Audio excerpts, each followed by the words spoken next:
안녕하세요, 청취자 여러분. 저는 30대를 한창 달리고 있는 여자로 최근에 알턴 일을 확 뽑아버린 사건을 겪고 속이 시원해져서 사연을 공유해보고자 이곳을 찾아왔습니다. 물론 여기에 올려진 사연 전부를 소개해주시는 건 아니라는 걸 알고 있지만 그래도 제 사연이 여러분들께 소개가 된다면 뿌듯하기도 하고 재미있을 것 같기도 하네요. 사람이 참 대외적인 모습, 겉으로 꾸며진 것만 보고 판단하면 안 된다는 것을 이 나이 먹도록 실감하지 못하고 있다가 이제야 알게 되었습니다. 제가 얼마나 바보 같은 삶을 살아왔는지를 깨닫고 알에서 깨어나오게 되었는데 아직도 알 속에서 꿈틀거리는 사람들이 많다는 걸 알게 되어 이렇게 글을 올려봅니다. 저처럼 알 밖으로 나오는 게 무서우신 분들이 있다면 부디 제 사연을 들어주시고 두려움을 이기고 그 자리를 박차 나오시길 바랄 뿐이랍니다. 도대체 어떤 일을 겪었길래 이렇게 비장하게 말을 하나 싶으시죠? 지금부터 제 사이다 같은 사연 목구멍으로 꼴깍 넘기실 수 있도록 이야기를 시작하겠습니다. 끝까지 저와 함께 달려주시면서 마지막에 저에게 꼭 잘했다, 용감하다 한마디씩 해주신다면 더할 나위 없이 기쁠 것 같습니다. 그럼 저의 제정신 아닌 시댁, 다시 한번 엉덩이를 발로 차주고 싶은 그 가족들의 이야기를 시작해 보도록 하겠습니다. 저는 어릴 적부터 부족함 없이 하고 싶은 건 뭐든지 할 수 있게 해주시는 부모님 밑에서 자라 구김살 없어 오냐 오냐 예쁘다는 소리만 들으면서 자랐습니다. 부모님께서는 그 어떤 사랑보다 더 귀한 사랑을 주시면서 저의 몸도 마음도 다치지 않게 보살펴 주시면서 저를 키우셨습니다. 저희 집은 상당히 재력이 있는 집안이었기 때문에 어릴 때부터 저는 가지고 싶은 것과 하고 싶은 것들을 부족함 없이 채우며 건강하게 자랄 수 있었습니다. 하지만 공부에는 그다지 재능이 없었기 때문에 부모님께서는 저에게 일찌감치 악기를 하나 가르쳐 주시기 시작하셨습니다. 남들 다 거쳐가는 피아노로 시작했지만 피아노는 재미가 없어서 그만두었고 어머니를 따라서 바이올린을 전공하게 되었습니다. 저희 어머니께서는 오랜 시간 바이올린을 연주하셨고 대학 강단에서 강의도 하셨던 재능이 출중한 분이셨기 때문에 저 또한 어머니를 따라 바이올리니스트가 되었습니다. 하지만 어머니처럼 거창하리만큼 실력이 대단하여 알아주는 전공자는 아니었고 그럭저럭 중간은 하는 연주자였는데 운이 꽤 좋았습니다. 제가 바이올린으로 엄청난 성공을 거두지 않아도 먹고 사는 데엔 문제가 없을 정도로 저희 집이 넉넉한 편이었거든요. 어머니네 집안이 대대로 부동산으로 부를 쌓아 오신 집안이었고 아버지께서는 국내 항공사의 임원직을 맡아 일을 하고 계셨기 때문이었습니다. 어머니의 집안에서는 평생 먹고 사는데 부족함이 없을 부를 쌓으셨기 때문에 저희 가족은 경제적인 여유로움에서 자유를 얻으며 살고 있었습니다. 저희 부모님의 걱정은 오로지 저 하나였는데 제가 사춘기를 지낸 이후부터 부모님께서는 세상에 월급쟁이만큼 안정적인 사람도 없다며 그런 남자를 만나라고 하셨습니다. 집으로 월급을 또박또박 가져다주는 직장에서 일을 하고 있는 사람을 만나라고요. 물론 부모님께서 말하는 직장이 평범한 기업은 아니긴 했지만요. 제가 대학을 졸업한 이후부터는 하루빨리 가정을 이뤄 평범하게 일상을 보내면서 살길 바라셨습니다. 제가 그렇게 모험적인 성격은 아님에도 불구하고 부모님 눈에는 평생 제가 어린아이로만 보이는지 든든한 남자를 만나서 부족함 없이 살길 바라셨습니다. 부모님의 등살에 저는 마치 결혼이 목표인 사람처럼 굴기 시작했고 제가 30살이 되자마자 선을 보러 다니기 시작했는데 마땅히 괜찮은 남자를 한 명도 만나지 못했습니다. 다들 하나같이 나이가 많거나 배가 나왔거나 머리숱이 많이 비었거나 나이가 비슷하면 성격에 문제가 있다거나 하는 불필요한 부분이 먼저 보이기 시작했습니다. 그러다 보니 선을 보러 다니는 것이 조금 지쳤고 제가 운명을 느낄 만한 사람은 이 세상에 존재하지 않는 건가 하는 생각까지 들게 되었습니다. 주위에서는 저에게 결혼정보업체에 가입을 해보라고 이야기를 하기도 하고 실제로 업체 측에서 가입 권유를 받기도 했었습니다.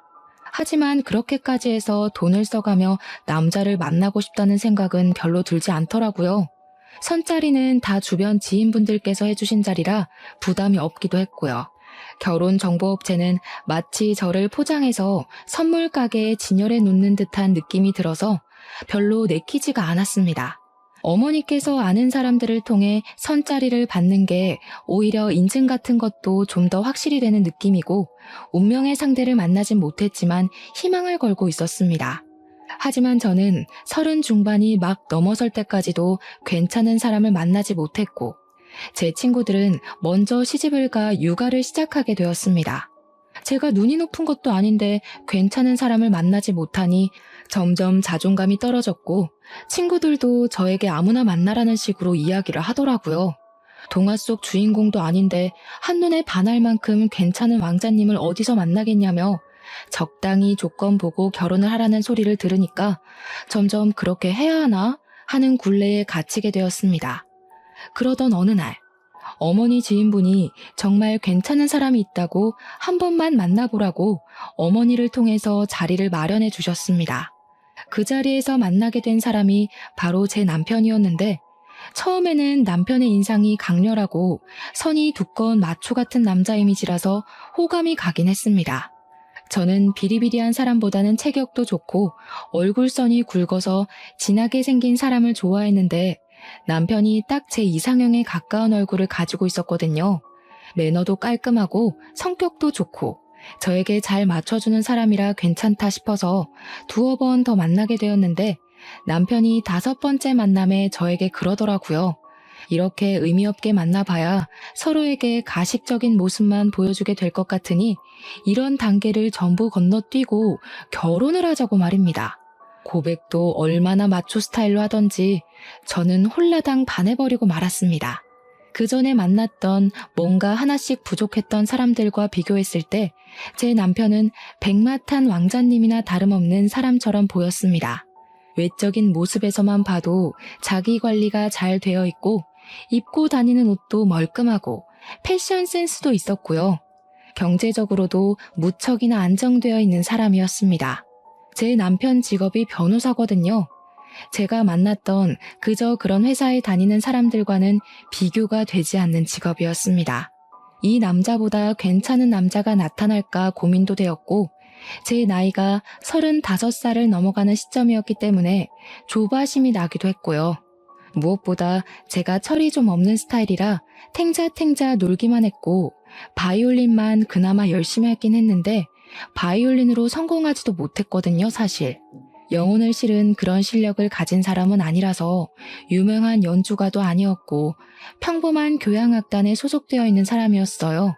남편은 저에게 저 하나 먹여 살릴 능력은 되니까 같이 살자고 이야기를 하는데 우리 집에서도 제가 빨리 결혼을 하길 바라기도 했고 친구들도 그렇고 그냥 충동적으로 결혼합시다 하면서 고개를 끄덕이게 되었습니다. 결혼을 하기로 했다고 집에 이야기를 하니까 당연히 부모님께서는 너무나도 좋아하셨죠. 거기다가 직업이 변호사라고 하니 평생 돈 걱정은 없겠다고 하셨고요. 남편이 저희 집에 찾아와서 인사를 드리는데 아버지께서도 법조계 쪽으로 아는 분들이 꽤 많으셨기 때문에 남편에게 이것저것 물어보셨습니다. 자네는 어디 로펌에서 일을 하고 있나? 상속 전문? 기업 전문? 아니면 기업에 소속된 변호사인가? 아니요. 저는 땡땡 변호사 사무실에 있습니다. 아버지는 처음 듣는 로펌 이름인지 고개를 갸우뚱하시면서 어디에 있는 로펌이냐며 대표가 누구냐 이런 질문을 하셨는데 남편이 뻔뻔하게 대답을 하더라고요. 본인 대학 선배가 대표로 있는데 같이 하자고 해서 다른데 취업하기도 어렵고 그냥 거기 들어가서 사건이 들어오면 수임료 챙기면서 일을 하고 있다고 했습니다. 저도 남편이 변호사라는 것만 알고 있었지 한 달에 얼마를 버는지 얼만큼 일이 들어오는지까지는 모르고 있었기에 조금 놀랐죠. 남편은 거기서 말을 아끼지 않고 변호사들도 좋은 로펌에 가야 돈을 많이 버는데 자기는 그런 급은 아니라면서 며칠 동안 사건이 없는 날도 있어요 하면서 웃는 게 아니겠습니까? 그 말을 듣자마자 아버지의 표정이 상당히 미묘하게 구겨지는데 사건이 없으면 수임료도 없는 거니까 한마디로 무급이라는 소리를 하고 있는 게 아니겠습니까? 저는 남편이 너무 솔직하게 모든 걸 털어놔버린 바람에 놀라서 사례가 들리고 말았고 연신 기침을 뱉어야 했습니다. 그 이후에 상견례 자리를 가지게 되었는데 그 자리에서 이런저런 이야기를 나누다가 남편의 사무실에 사건이 없다는 이야기가 다시 한번 나오게 되었습니다. 남편은 부끄러움도 없는 건지 자신이 돈을 많이 벌지 못하는 변호사임을 계속 강조했고 부담스럽게 저희 집에 잘 부탁드린다는 이야기를 하더라고요. 아무래도 아버지께서 이리저리 아는 분들도 많으시고 국내 유명 항공사의 임원으로 계시니 콩고물이 떨어지기를 바라는 것 같았습니다. 저는 그 상견례 자리에서 그런 이야기가 나오는 것에 불편함을 느끼고 남편에게 조용히 그만하라는 식으로 이야기를 했는데 그걸 시모가 본 것 같았습니다. 시모가 눈을 뾰족하게 뜨면서 그 자리에서 저에게 핀잔 섞인 말투로 이야기를 하더라고요. 변호사 되는 게 뭐 쉬운 일인 줄 아니? 사건이 없으면 세상이 평화롭고 좋다는 뜻인 거지. 앉아서 악기만 다룬 애가 이 섬세한 직업을 뭘 알겠니? 악기를 다루는 일이 얼마나 섬세한 작업인데 우리 딸에게 그런 소리를 하십니까? 시모가 저를 꾸짖듯이 이야기를 하자 어머니께서 순간 발끈하셔서 시모에게 한 소리를 하셨습니다. 웃기게도 저를 잡아먹을 듯이 이야기하던 시모는 어머니께서 개입을 하자 바로 깨갱하시면서 서둘러 다른 주제로 말을 바꾸시더라고요. 어머니께서는 은근히 불편해하시고 시모는 눈치를 보는 상황이 지속되었지만 상견례 자리인 만큼 결혼에 대한 이야기를 나눠야 했기에 아버지와 시부는 조율을 하셨습니다. 결혼식은 어디서 할지, 손님이 몇 명이나 올지, 청첩장은 얼마나 찍을지 그런 상투적인 이야기가 오가고 식사 자리가 마무리되었습니다. 끝까지 어머니께서는 불편해하셨고 시모는 우리 집이랑 사돈을 맺고 싶긴 했는지 그런 어머니의 비위를 맞추시더라고요. 집으로 돌아오는 길에 어머니께서는 악기하는 걸로 트집을 잡는 집안이랑은 사돈 맺기 싫다고 말을 하셨는데 아버지께서 그런 어머니를 진정시키셨어요. 옛날 사람들은 악기하는 걸 그렇게 볼 수 있다고 노동이 최고인 줄 아는 사람들이 있지 않냐면서 그냥 이해하자고 하셨습니다. 아무튼 구색 맞출 거 다 맞춰서 결혼을 했는데 저는 결혼을 하고 나서 저에게 그런 10월드가 열릴 것이라는 생각은 꿈에서도 해본 적이 없었습니다. 신혼여행을 다녀왔는데 남편에게 누나가 둘이 있었단 말입니다. 그러니까 저에게는 신우가 되는 사람들인데 상상보다 더 뻔뻔한 철면피들이었습니다.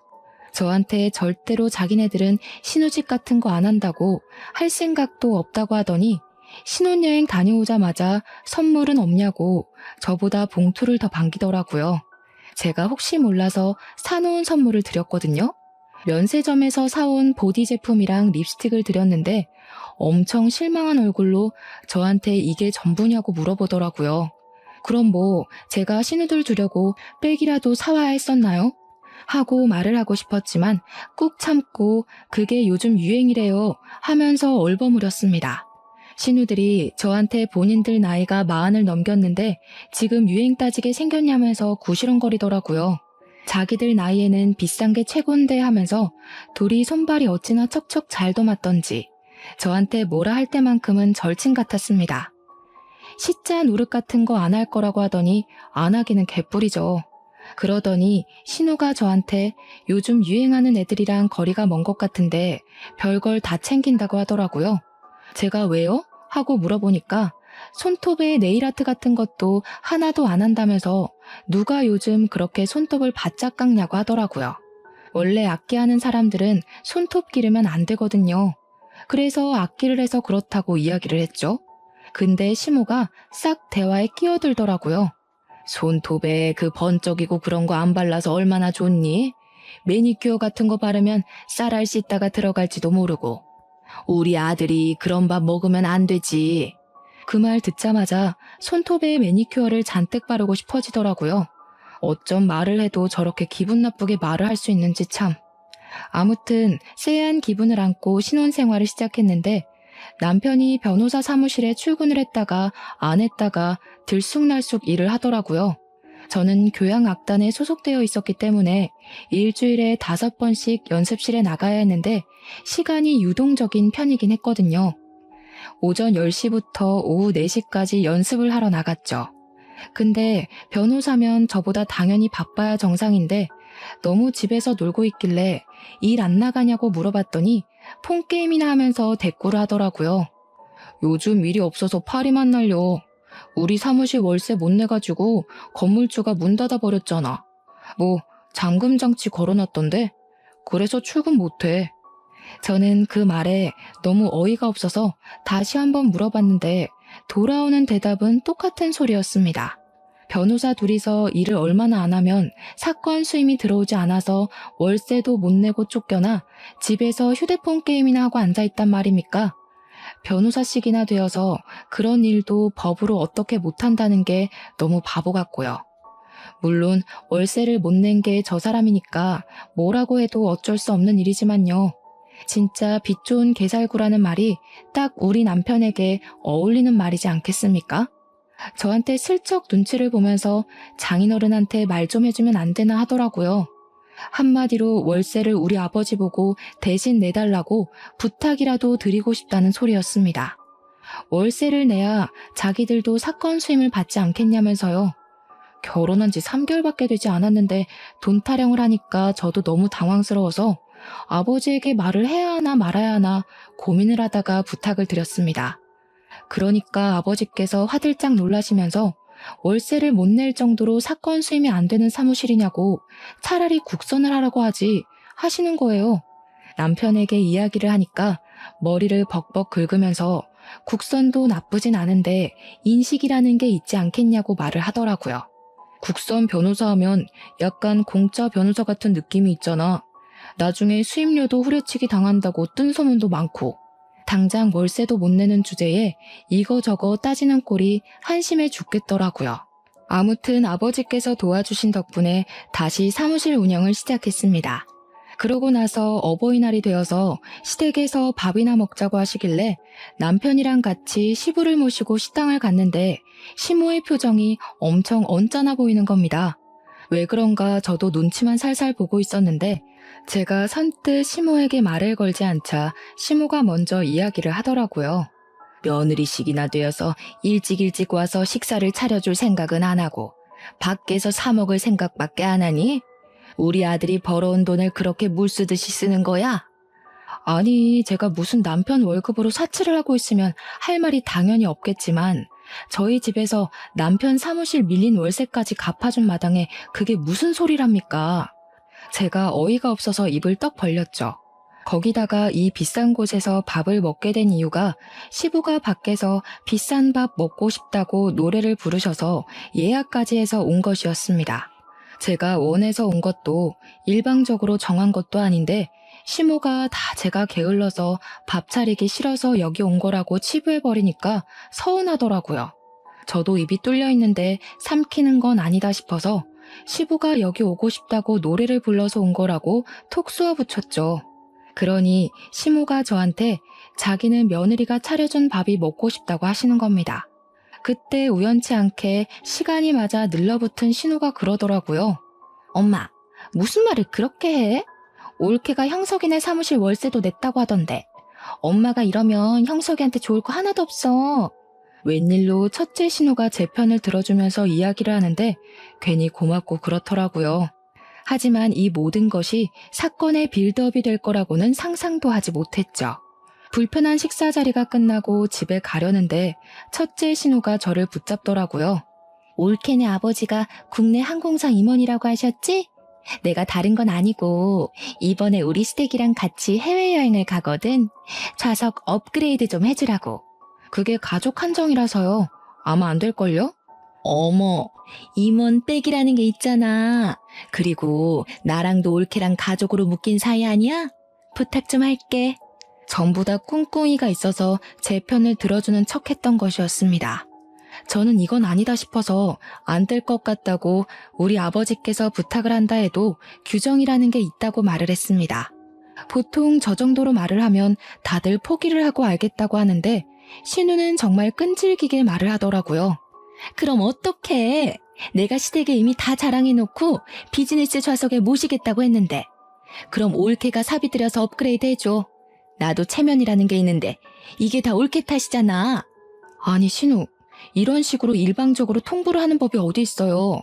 저한테 물어보고 하신 것도 아니고 제가 왜 사비를 써서 신우 시댁 자리를 업그레이드 해드려요? 그러니까 신우가 저한테 애원을 하기 시작하는데 이미 시댁에 자랑 다 해놨다. 시부모는 비싼 좌석 타는 줄 안다. 자기 체면 좀 살려줘라. 온갖 말을 다 하더라고요. 때를 쓰고 박박 우기기도 하고 피곤해서 뿌리치고 가려고 하는데 식당 주차장에서 실랑이를 벌이고 있으니 시모가 다가오셨습니다. 너네 왜 그러냐고 무슨 일이냐고 하는데 신우가 선수를 쳐서 지한테 유리하게 이야기를 하는 게 아니겠습니까? 마치 제가 되는 걸 안 되는 것처럼 한 것 마냥요. 사돈 어른한테 비행기 좌석 업그레이드 좀 해달라고 부탁했더니 안 된다고 제가 단칼에 잘랐다고요. 아니, 앞뒤 사정 다 빼고 그렇게 이야기를 하면 어떡합니까? 그런 걸로 유세를 떠내 만회하는데 제가 어이가 없어서 이대로 넘어가면 호구 잡히겠다는 생각이 들었죠. 한 번이 어려운 거지 이런 부탁은 한 번 들어주면 두 번, 세 번 부탁하게 되기 마련이거든요. 제가 언제 유세를 떨었어요? 신우가 먼저 통보하듯이 저한테 말한 거잖아요. 이러시면 저도 곤란하죠. 그러니까 시모가 혀를 끌끌 차면서 임원이라고 우스대더니 이런 거 하나 못 해주는 거냐고 시댁 부탁이면 자다가도 일어나서 해줘야 하는 거 아니냐고 하더라고요. 그 말에 진짜 사상이 엿보이고 저희 집을 무시하는 처사라는 게 느껴져서 저도 발끈했습니다. 무슨 시댁이 갑이고 제가 을도 아닌데 제가 왜 그래야 해요? 부부는 평등한 관계예요, 어머님. 그러니까 시모가 제 등짝을 찰싹 소리가 나게 치더니 남자랑 여자랑 어떻게 같을 수가 있냐고 하는 게 아니겠습니까? 억울하면 남자로 태어나래요. 그걸 옆에서 지켜보는 남편은 꿀먹은 벙어리가 되어서 딴청이나 부리고 휴대폰이나 보고 있고요. 배신감까지 느껴지더라고요. 바짝 고개 숙이고 부탁을 해도 모자랄 판에 당당하게 나오니까 진짜 해주기 싫더라고요. 저는 이런 부탁 못 들어드립니다. 저희 아버지는 공정하게 회사 일을 하시는 분이에요. 회사에도 규율이라는 게 있습니다. 그럼 어떡해? 나 이미 시댁에 설레발이란 설레발은 다 쳐놨는데 돈도 없단 말이야. 제가 발을 동동 구르는 신우를 보고 남편 옆구리를 쿡 찌르니까 그제야 신우한테 미리미리 말을 해줬어야지 장인한테 부탁하기 어렵다고 하며 한마디 거들더라고요. 그러자 시모가 눈을 세모나게 뜨면서 장인어른이 그깟 월세 한번 내줬다고 눈치라도 주는 거냐면서 남편에게 다그치듯이 이야기를 하는데 가관이었습니다. 본인은 그깟 월세 한번 도와준 적 없으면서 말은 똑바로 해야지. 도와준 사람은 전데 왜 욕을 먹는 것도 제가 되어야 하는지 이해를 할 수가 없었습니다.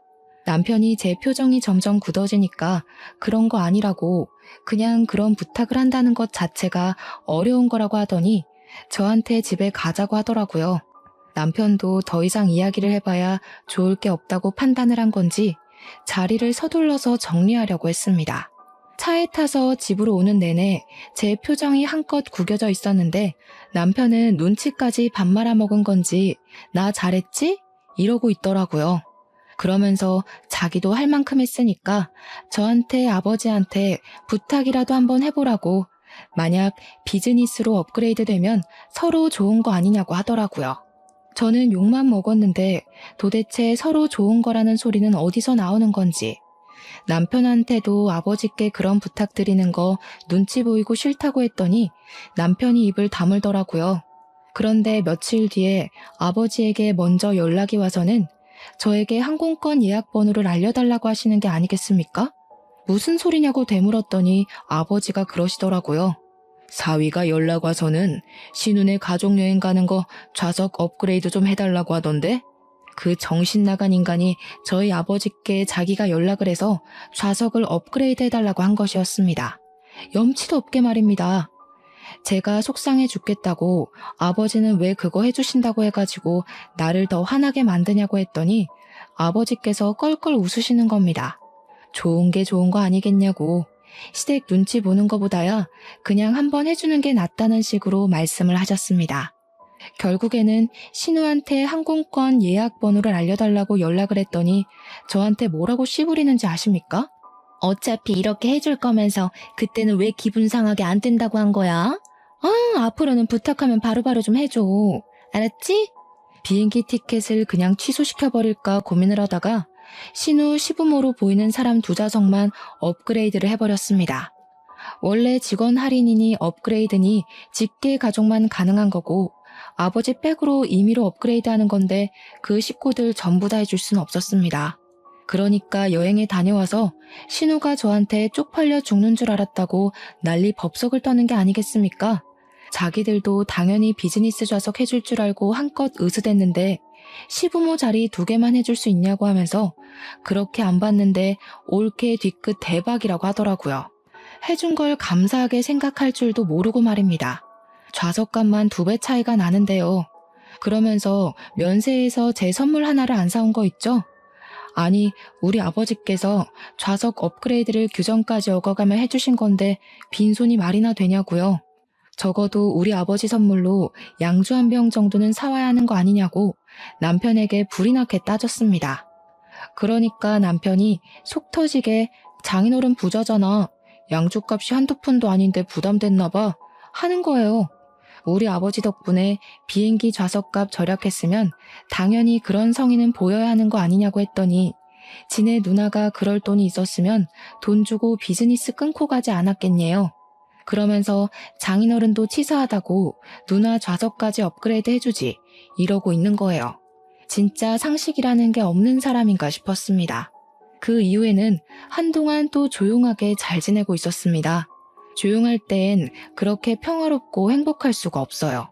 하지만 간혹 가다가 시모가 연락해서는 우리 아들 밥은 잘 챙겨주고 있는 거 맞냐? 빨래는 제대로 해주고 있냐? 옷은 꼭 다려줘라 할 때마다 속이 뒤집어지곤 했습니다. 꼭 끝에는 우리 아들이 무려 변호사씩이나 되는데 잘 모시고 살아라 하면서 끊으시거든요. 월세도 못 내는 변호사인데도요. 그렇게 결혼한 지 8개월 차가 되었을 때 차를 받게 되었습니다. 그 차가 무슨 차냐면요. 우리 아버지께서 남편이 국산 중고차를 타는 거 보고 이제 우리 집 식구가 됐고 변호사인데 결혼 선물로 차 한 대를 사주고 싶다고 하셔서 구매한 겁니다. 무려 외제차를 일시불로 턱하니 사서 주셨고 물론 명의는 제 명의지만 남편이 출퇴근할 때 타고 다니라면서 사주신 차였습니다.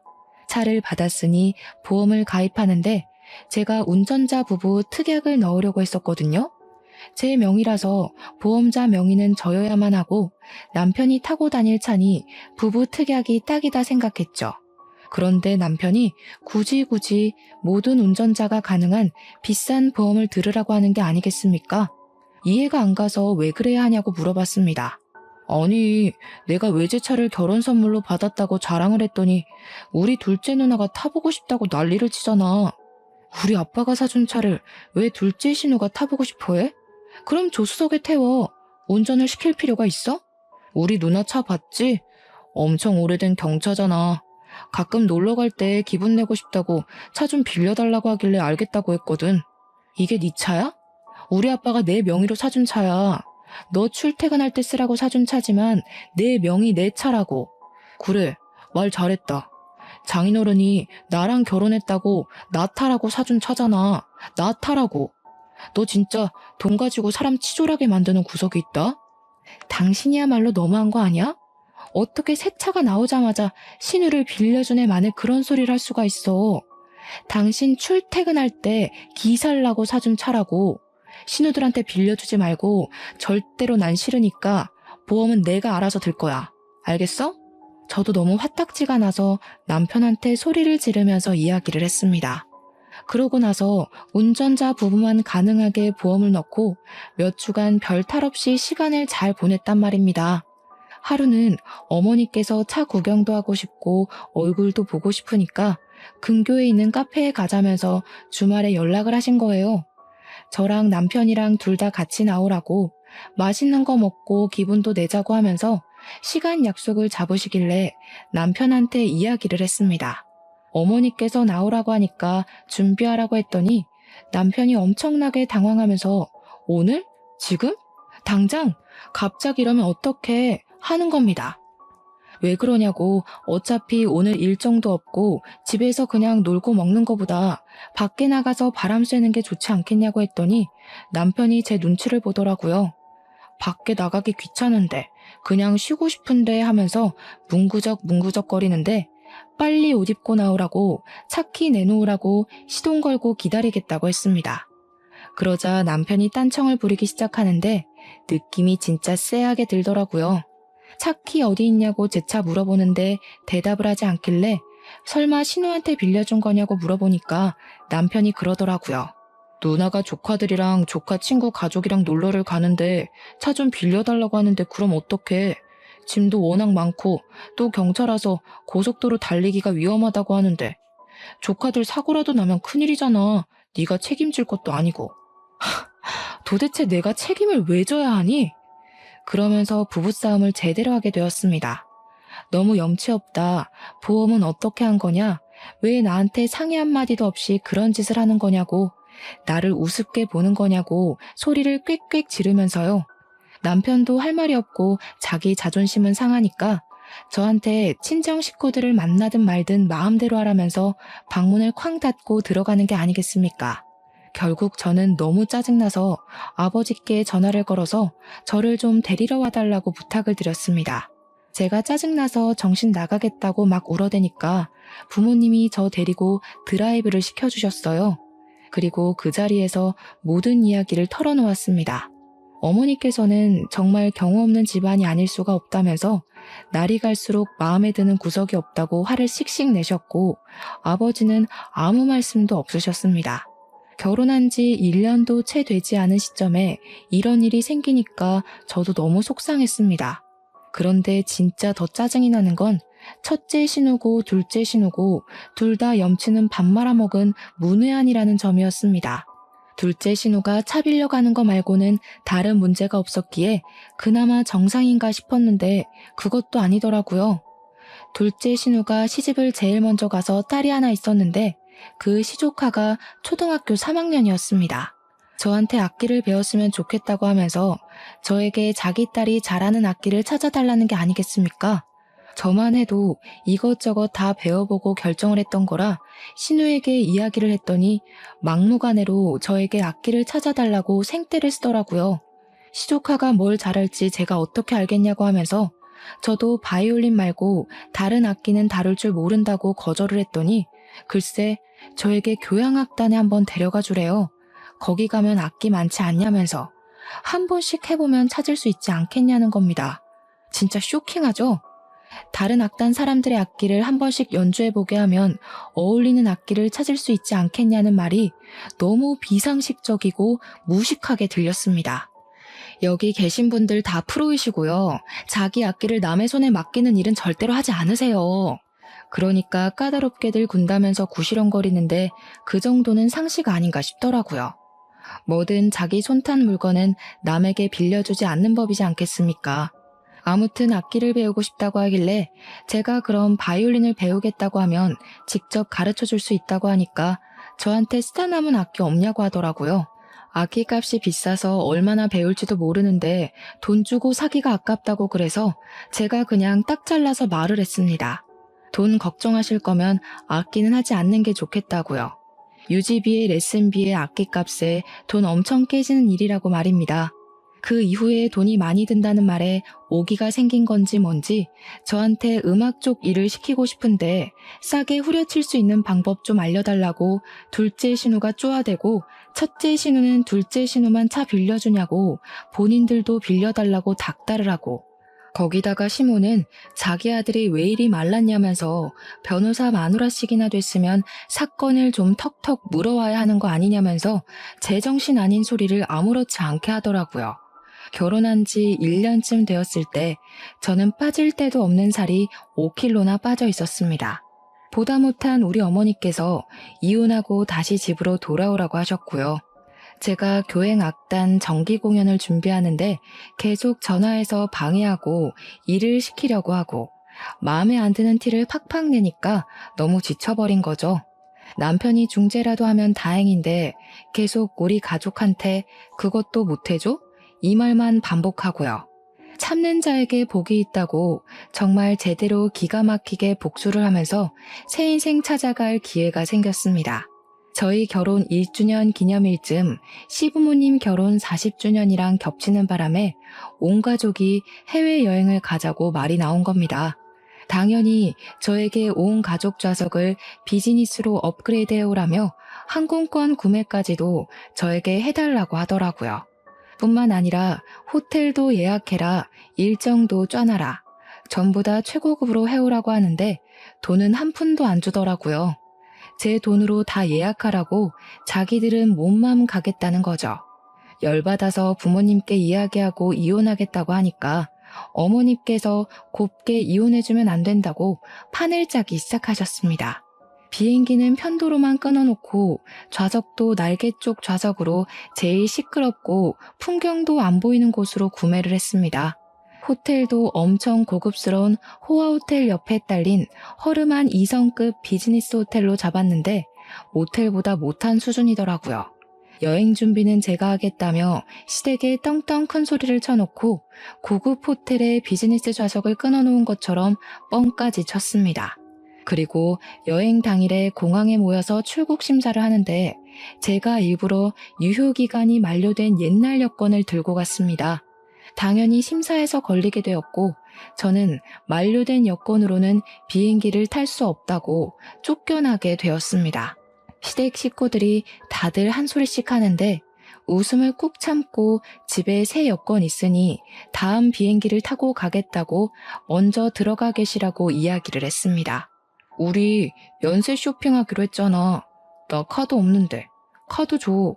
저는 고분고분하게 미리 전날 정지시켜 놓은 신용카드와 해외 나가서 밥 사 먹고 있으라며 선불 카드를 남편 손에 쥐어주었습니다. 비행기 타러 들어가는 걸 배웅하자마자 바로 변호사 사무실로 달려가서 이혼 소송을 시작했고요. 면세 쇼핑 중인 건지 남편이 전화가 와서는 카드가 안 긁힌다고 뭔가 잘못된 것 같다고 하길래 놀란 척하면서 알아보겠다고 연기를 했습니다. 정지된 카드로 뜬다고 호들갑을 떨길래 일단 당신 카드든 신호카드든 아무거나 긁으라고 이야기를 하면서 막 달래주었죠. 웃음 참느라 혼났네요. 그러더니 2시간 뒤에 전화가 와서는 이번에는 비행기 좌석이 이상하다고 하는 겁니다. 비즈니스 좌석이 아니라 일반석, 그것도 날개 쪽으로 배정을 받았다면서 빨리 장인어른에게 연락을 해보라고 하더라고요. 10분 뒤에 아무렇지 않게 연기를 하면서 남편에게 전화를 걸었습니다. 어떡하지?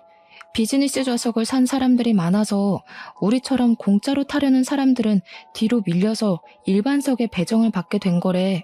다들 구시렁거리는 소리가 전화기 너머로 들리더라고요. 진짜 얼마나 웃기던지 눈물까지 났습니다.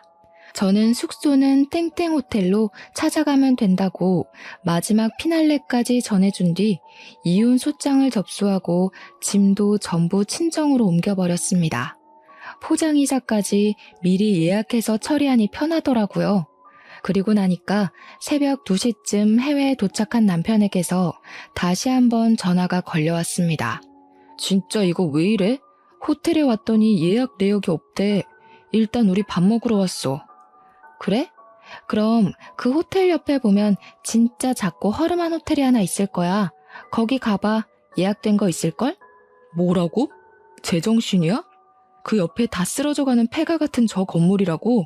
엄마, 일단 이 카드로 밥값부터 계산해봐. 그러면서 자기들끼리 우왕좌왕하는데 시모는 이 카드 안 긁힌다는 것 같은데 얘 뭐라는 거냐 하는 소리가 막 들리더라고요. 말도 안 통하는데 되는 일이 하나도 없다면서 시부모의 남편의 신혼의 가족들까지 전부 난리가 나는 소리를 전해 들었습니다. 다들 영어 한마디를 제대로 하는 사람이 없는 건지 계속 의사소통이 안 된다고 불평을 하길래 제가 친절하게 설명을 해주기로 마음먹었죠. 빈대처럼 들러붙는 당신네 가족들 전부 쫓아내기로 했어. 집 정리도 다 했고. 이혼 소장 보냈으니까 한국 돌아오면 확인해. 여권 일부러 만료된 거 들고 갔는데 눈치 못 채더라? 표지색이 다른데. 그리고 비행기? 내가 정신 나갔다고 10명짜리를 전부 비즈니스로 끊니? 너네 가족 염치 없다. 호텔도 나보고 방 4개를 잡으라고?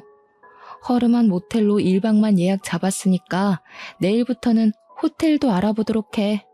아, 맞다. 면세점에서 쓰라고 준 카드는 정지된 카드니까 버리고 선불 카드에는 특별히 10만 원 넣어왔으니까 맛있는 거 사 먹어. 돌아오는 비행기 티켓도 알아서 끊어서 와. 그랬더니 야, 난리가 났더라고요. 바로 전화 끊어버리고 무음으로 돌려뒀습니다. 제가 전화를 받지 않으니 문자로 욕을 보냈다가 돈 좀 빌려달랬다가 미안하다고 했다가 또 욕을 하다가 무슨 모노드라마 보는 줄 알았습니다. 그 사달이 난 지 딱 3일이 지나서 친정집으로 시부모와 남편이 찾아왔더라고요. 우리 부모님께서 태연하게 무슨 일이냐 하니 시모가 씩씩거리면서 저 못 베어 처먹은 이러는데 우리 어머니께서 남편의 뺨을 제대로 치셨습니다. 뭐? 못 베어 처먹어? 누가? 내 딸이? 어디 빈대 같은 거지 새끼들이랑 사돈을 맺어가지고 여기 와서 난리 그만 피우고 이혼 소송 준비나 잘하셔. 위자료며 뭐며 우리 변호사가 최고액으로 때릴 테니까. 이번 여행에서 돈 좀 썼을 텐데 준비 잘하라고. 그러고는 소금 어딨냐 하길래 제가 굵은 소금 한 포대기를 드리니 그걸 전부 시부모와 남편에게 쏟아 부으시더라고요. 시모가 악소리 한번 못 내고 쫓겨나고 나서는 문 앞에서 고래고래 소리를 지르면서 문 열어 죽여버릴 거야 하면서 한 30분을 안 가고 버티더라고요.